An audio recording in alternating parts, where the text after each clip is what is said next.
Gabi ng September 30, niyanig ng magnitude 6.9 na lindol ang Cebu.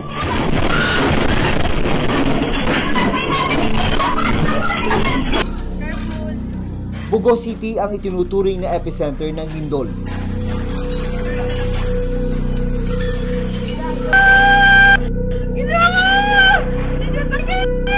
Pero ramdam din ang pagyanig sa iba't ibang bahagi ng Cebu at mga kalapit probinsya.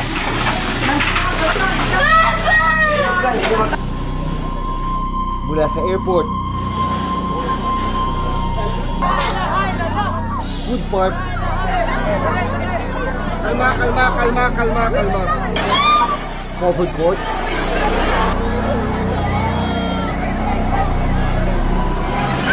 convention centers,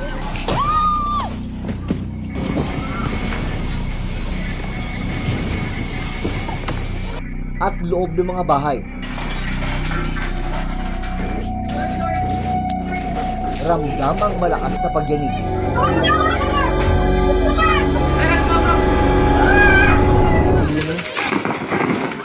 Sa Bantayan Island, kitang-kita kung paano nagbagsakan ang mga debris. Mula sa St. Peter and Paul Church na itinuturing na oldest church sa Visayas. Habang binabaybay naman ng ilang motorista ang Mactan-Mandawi Old Bridge, bigla na lang gumewang-gewang ang tulay. Jesus, no. Dahil sa lakas ng pagyanig, nagtumbahan na ang mga motorsiklo. Jesus Christ. Ang mga pasyente naman ng Cebu City Medical Center, isa-isa na rin inilabas mula sa ospital.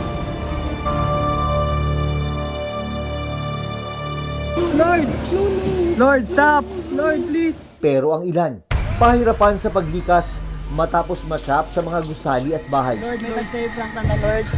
Gaya na lang ng isang online seller na nakikipagtransaksyon sa loob ng isang mall sa Cebu City. Sa video, makikita ang pagkawasak ng gusali. Nagbagsakan na rin ang mga kisame dahil sa lakas ng lindol. Samta sa LJ, wala.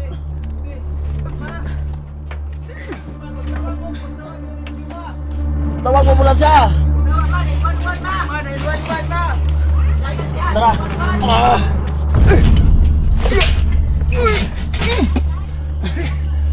Di mo ako dito ko kayo. Di ba ka nagagmay yung naha ba? Nagagmay. 1, 2, 3, go! Ay, kayo luta. Huwag ilok. Ayaw, yasa. Dahil sa tindi ng pinsala, nabali ang braso ng lalaki. Makaligtas kaya ang biktima? Tabang mo mga bay. Igo may linog mga bay. Ang bukton mga bay. Balik mga bay. Umabot na sa mahigit 70 ang bilang ng namatay at marami ang sugatan.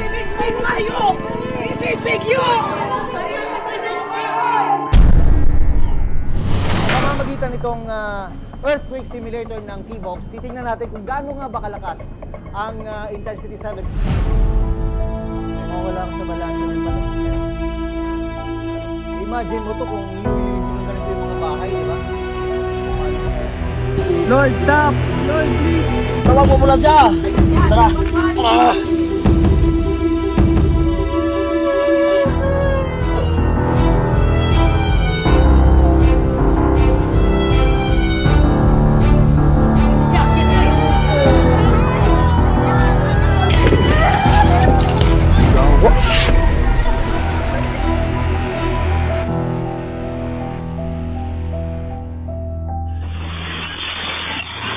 Sa gitna ng malakas na lindol sa probinsya ng Cebu, gabi ng September 30, isang lalaki ang natabunan ng gubuhong bahay sa barangay Lapas, Bugo City. Sa video, makikita ang kalunos-lunos na sitwasyon ng lalaki habang nakadagan sa kanya ang mga bato mula sa gumuhong pader. Tawag mo mula siya! Tara! Dahil nangihina at hirap na sa paghinga ang lalaki,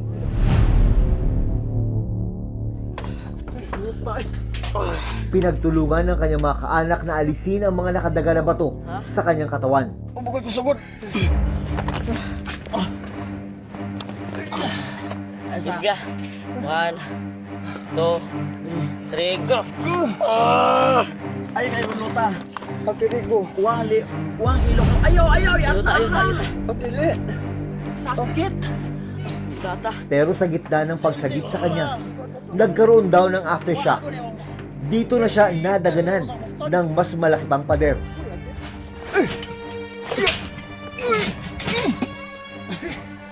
Agad siyang dinala sa ospital para magamot. Isang araw matapos ang trahedya, nahanap ng reporter's notebook ang lalaki sa video. Siya ang 29 na taong gulang na si Dante Pianyar. Kala ko ma'am, katapusan ko na talaga ma'am dahil natabunan kasi kami kasama yung misis ko. Tapos doon sa ilalim, wala na akong hangin na malalanghap. Hindi na ako makahinga.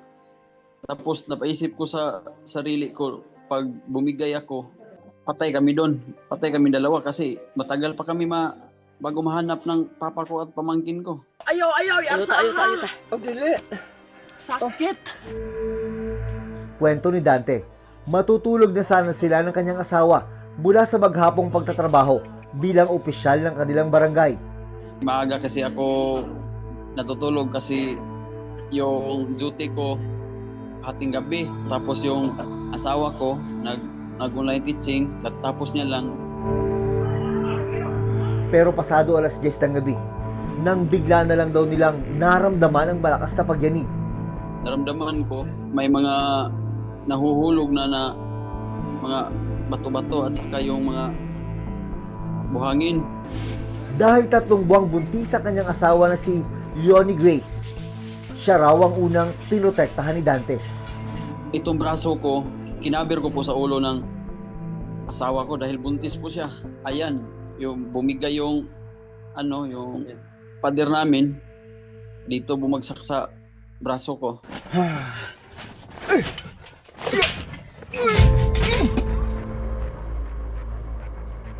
Kinakailangan siyang maoperahan matapos mabali ang kanyang kanang braso. Balik talaga siya ma'am. Nilagyan na po nila ng siminto para pang relieve lang ng sakit. Tapos i-test nila ulit kung ano talaga ang magandang gawin dito. Sa ngayon, patuloy na nagpapagaling at inoobserbahan si Dante.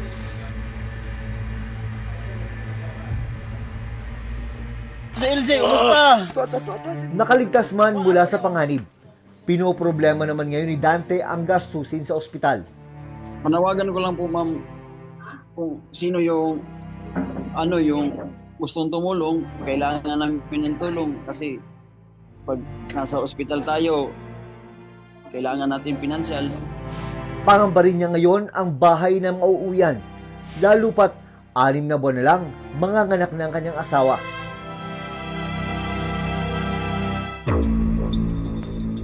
Sa pamamagitan nitong earthquake simulator ng T-Box, titingnan natin kung gaano nga ba kalakas ang intensity 7.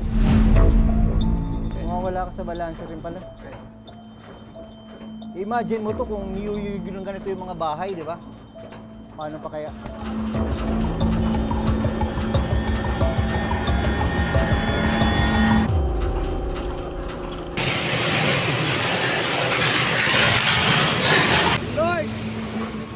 Na-trap naman sa isang mall sa Cebu City ang online seller na si Jay Ford kasama ang kanyang kaibigan na si Dave Feb. In Jesus' name. In Jesus' name, save ta. Lord, oh my God, Lord in heaven. God. Lord, save ta. Lord, please. Lord. Guide us, Lord.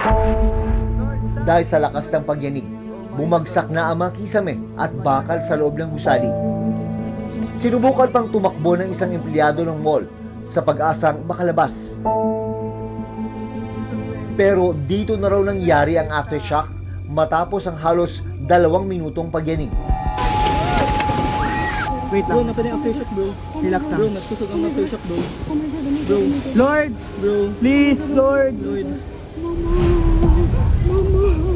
Lord. Relax. Ayos. Ayaw, no. Wala na, okay, mawala ni. Makalipas ang halos kalahating oras, dito na nakakuha ng tiyempo si na Jay Ford at iba pang empleyado na na-trap sa loob ng mall para makalabas.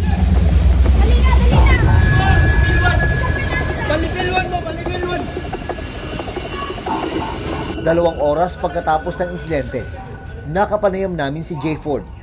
Kasi meron akong transaction kanina with my friend. Tapos na yung deal, so doon na kami kumakain.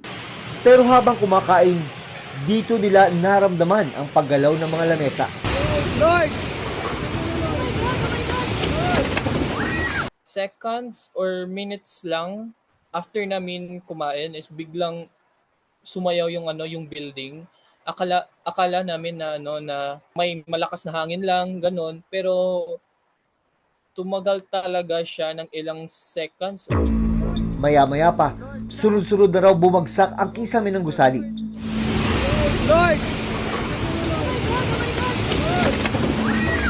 Bumagsak talaga.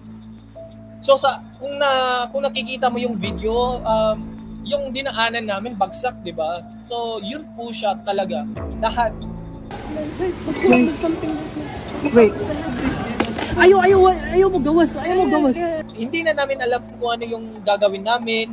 Hindi na namin alam kung ano yung response ng utak at katawan namin. So yun na lang yung naisip namin at nag-pray. The Father, Please. Lord. in Jesus' name. Jesus' name, save ta. Pero laking pasalamat pa rin daw niya dahil nakaligtas sila sa trahedya. Sa ngayon siguro, God save us sa nangyari. Yung dasal ko sa ngayon siguro is for other people ba na nabagsakan. I pray lang na hopefully makarecover sa sa trauma.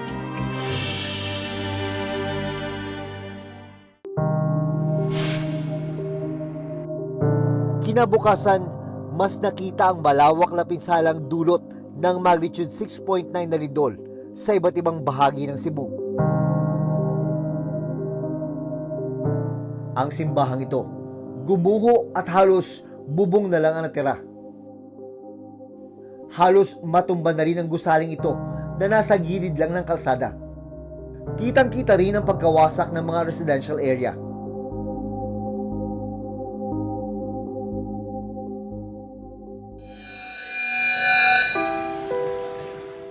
Makikita rin ang ilang mga labi sa labas ng ospital.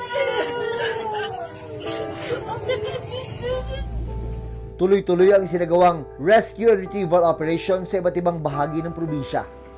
Dahil sa laki ng mga debris mula sa mga gumuhong gusali at bahay, kinakailangan pang gumamit ng backhoe ng mga rescuer para makita ang mga nawawalang residente.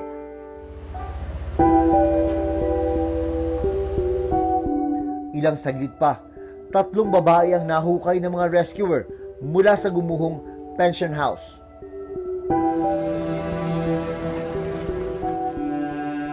Pagkagat ng dilim, mas naging pahirapan ang retrieval operation, pero hindi tumigil ang mga rescuer. Hanggang 2 katawan ng mag-ina ang nakuha nila mula sa gumuhong bahay. Makalipas ang mahigit 1 oras, nahukay naman nila ang labi ng 4 na taong gulang na bata.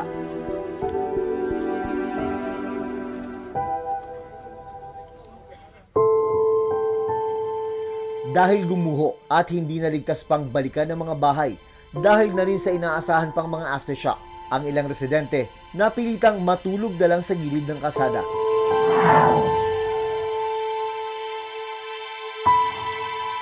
Habang ang ilan, ibinalot ang kanilang katawan sa plastic.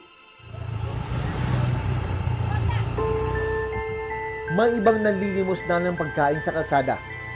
Malaki yung number of affected families outside the evacuation centers.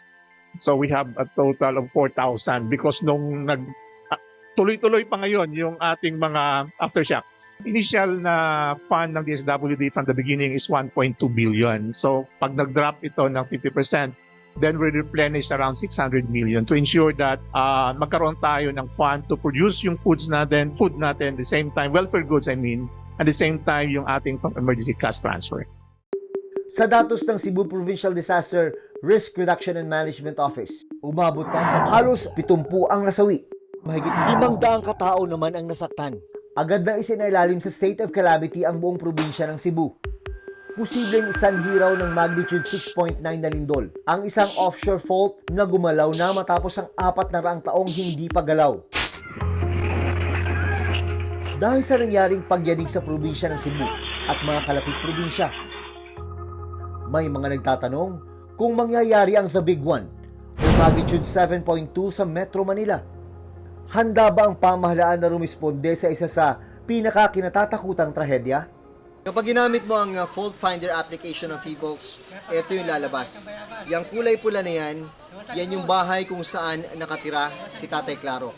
Nakapatong sa mahigit 100 kilometrong West Valley Fault.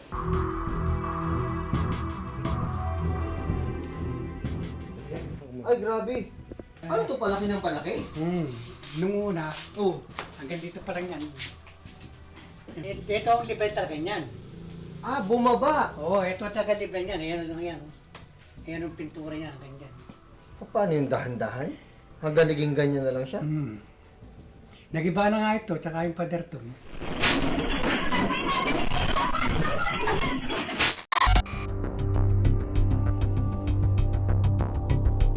Isa sa pinangangambahan ng Office of Civil Defense maging ng PHIVOLTS ay kapag nangyari yung The Big One sa gabi. Tulad nung nangyari sa Cebu. Diyan kasi yung karamihan sa atin nasa loob ng mga bahay, nagpapahinga, hindi ganun ka-alerto. Kaya yan yung pinangangambahan na baka marami ang matrap sa kanilang bahay, maging sa mga gusali kapag tumama sa gabi. Nandito ako ngayon sa barangay Batansan, kung saan may bumabaybay yung tinatawag na West Valley Fault. Yan yung binabantayan ng mga eksperto. Dahil kapag yan ay gumalaw at lumikha ng lindol na magnitude 7.2, yan yung inaasahang maglilika at magriresulta ng napakaraming pinsala. Hindi lang dito sa Metro Manila, kundi maging sa mga kalapit probinsya. Susunod, kayo ba'y winarningan dito na delikado yung lugar nyo? O danger zone naman po talaga siya kasi nakita mo po yung bundok. Diretso daw po yung fault line yan hanggang dito sa ano.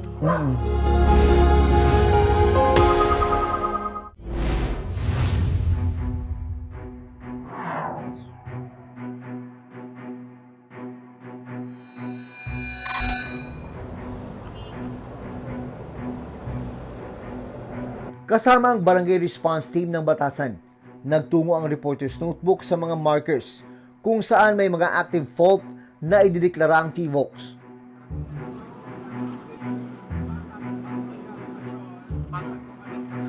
Dati ang ano niyan is para sang sunny side na na fried egg, no. Kulay dilaw yung gitna, kulay puti yung gilid. So yun. Siyempre sa katagalan, ulan, init ay ano siya, natanggal na yung pintura. Nandito naman tayo sa marker ng isang fault line. Ito yung tinatawag natin na West Valley Fault. Kaduktong doon, tapos diretso na po yan doon sa kabilang side. Mayroon tayo dyan mga informal settlers sa may parang bangin na maaaring pwedeng lumikha ng landslide kung sakali mang magkaroon tayo ng The Big One. Ang mga residenteng nakatira malapit sa active fault nangangamba rin. Lahat kami dito, kabado. Lalo na ngayon nangyari sa Cebu. Hindi natin alam. Dito sa atin, biglaan din mangyari. Yun ang nakakatakot. Kung sakali man may malilipatan din naman kami, lagi mo naman kami handa. Isa naman sa kinatatakutan ni Ana, ang magkaroon ng landslide sa kanilang lugar. Kayo ba'y winarningan dito na delikado yung lugar nyo? O danger zone naman po talaga siya kasi nakita mo po yung bundok. Diretso daw po yung fault line yan hanggang dito sa ano. Pero hirap daw sila makahanap ng malilipatan. Pagkulang talaga sa budget. O yun po. Isa lang na magtatrabaho sa amin. Yung mga anak ko, 3 nag-aaral. Wala eh. Sa pagkain, kulang pa. Mangungutang ka pa para ano eh. Patingnan ko ba kung matibay. Pero sabi ko naman sa mga anak kasi nag-ano naman yan sila yung sa earthquake drill. Alam naman din po nila kung anong gagawin, kung sakali. Pero yun nga, huwag naman sana. Bukod sa pagkakaroon ng training at mga paalala sa mga residente, nakahanda rin daw tumugon ang barangay sa posibleng paglindol. Nasa 900 plus na yung ating multiplying force. na nasa area mismo. Well-trained naman yung mga responder natin.